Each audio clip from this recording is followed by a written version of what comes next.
ఆనాడు బంధువులు ఇంటికొస్తే చాలు ఉన్నన్ని రోజులు పండుగే, గుండె నిండుగా సంబురమే. ఆరు బయట నులక మంచంపై పడుకొని కబురులెన్నో చెప్పుకుంటుంటే మనసు నిండుగా సంతోషమే.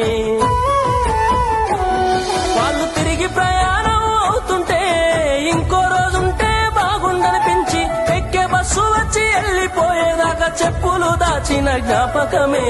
బరువైన గుండెతో బాధపడేది కన్నీళ్లతోనే సాగనంపేది, బరువైన గుండెతో బాధపడేది కన్నీళ్లతోనే సాగనంపేది. ఆనాటి ప్రేమలు ఏమాయరో, బంధాలు బంధుత్వమెటువాయరా.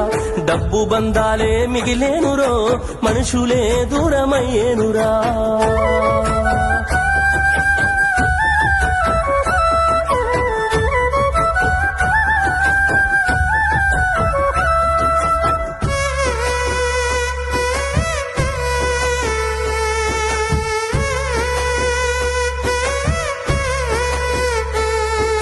రాను రాను మనిషి కొత్తదనము కోరి స్వార్థముతోనే బతుకుతుండే, విలువలన్నీ నేడు మరిచిపోయే. అయిన వాళ్లతో అనుబంధమంటే మొక్కుబడులుగా మారిపోయే, రక్త సంబంధాల ఉనికి మంటగలిసే. ఒకటే ఊరిలో ఉంటున్నా ఏడాదికోసారి కలుసుడాయే, ధనవంతులుగా కొంత మారిపోతే నిరుపేద బంధువుల మరిసిపోయే.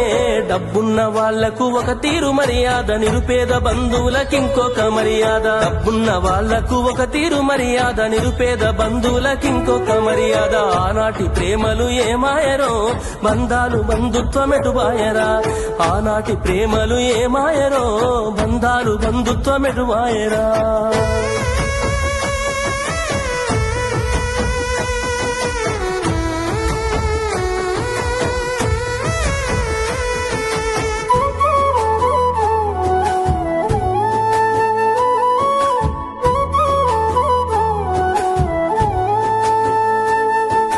రక్తం పంచుకొని ఒకటే ఇంటిలో జన్మను ఎత్తి కూడా పెరిగిన అన్నదమ్ములైన అక్క చెల్లెళ్ళైన వేడుక ఏదైనా జరిగితే తప్ప కలుసుకోవడం జరగదాయే. మనసారా మాట్లాడుకోరాయే.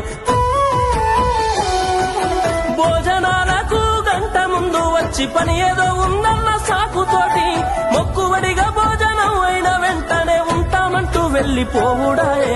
కనతల్లిదండ్రులను పలకరించే తీరిక లేని సంపాదనాయే, కనతల్లిదండ్రులను పలకరించే తీరిక లేని సంపాదనాయే. ఆనాటి ప్రేమలు ఏమాయరో, బంధాలు బంధుత్వమెటువాయరా. డబ్బు బంధాలే మిగిలేనురో, మనుషులే దూరమయ్యేనురా.